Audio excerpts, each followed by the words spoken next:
3, 2, 1. Here we go!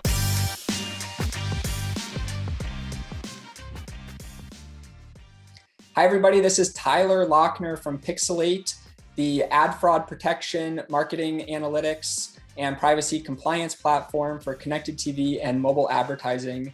And I'm joined here today with Kevin Connelly, the Director of Programmatic Monetization at Sinclair Broadcasting Group.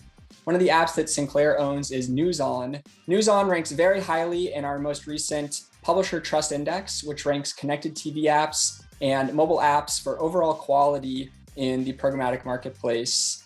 In the August rankings on Roku devices, NewsON actually ranked number 1 for overall quality for programmatic advertisers, and they've routinely ranked in the top 10, top 5 ever since we launched this earlier in 2021.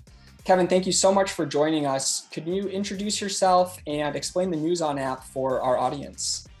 Thanks for having me, Tyler. I'm Kevin Connelly. I'm the Director of Programmatic at Sinclair Broadcast Group. One of the streaming apps within Sinclair's portfolio is NewsON. NewsON is fully owned by Sinclair, but it's a partnership with 14 other local station groups. And NewsON is a premier destination for local news streaming in that we carry nearly 300 channels nationwide for free, live and VOD. Thanks, Kevin, for that introduction. Local news is a great way to utilize programmatic advertising. So NewsON is certainly valuable for audiences in that regard, and ranking highly on our Publisher Trust Index shows that you take inventory quality very seriously as well. So we're wondering if you can share some best practices around inventory quality in the programmatic ad space for publishers and advertisers.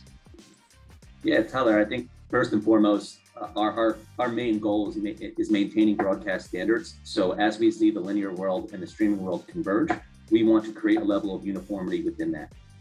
Additionally speaking, we work with a limited number of ad partners, ones that we have great track records with and building programmatic revenue. So we're comfortable in knowing who they are and what they bring to the table.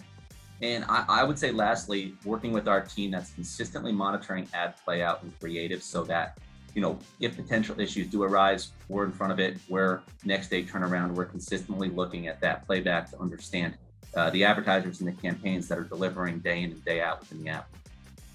That's great, Kevin. And you mentioned that one of your primary goals is to get as close to broadcast standards as possible in connected TV and programmatic connected TV. So there's lots of industry standards, there's lots of technologies, server-side ad insertion. But as we stand right now, 2021's ending, the rest of the decade's coming up. This is supposed to be the decade of connected TV. What other help do publishers need to really close that gap between streaming TV advertising and broadcast to really deliver similar quality? Yeah, I think first and foremost, Tyler, it's a level of communication with our buyers and with our partners, right? It's trying to drive into a more programmatic direct setting to avoid opportunities for fraud and challenges that are presented through open marketplace and what we've considered lower priced inventory. For us, maintaining an app.ads.txt is incredibly important for cross-reference and that level of verification. And I would say going forward for content providers, we really need to consider and evaluate accredited third parties who can help monitor and measure the level of challenges that come through with fraud and probably will continue to come through as months and years go ahead. Kevin, thanks so much for sharing those thoughts and for joining us and providing some best practices for publishers and the advertising industry as we continue to see programmatic connected TV see huge growth. So thank you very much for joining us. It's my pleasure. Thank you, Tyler. Bye-bye.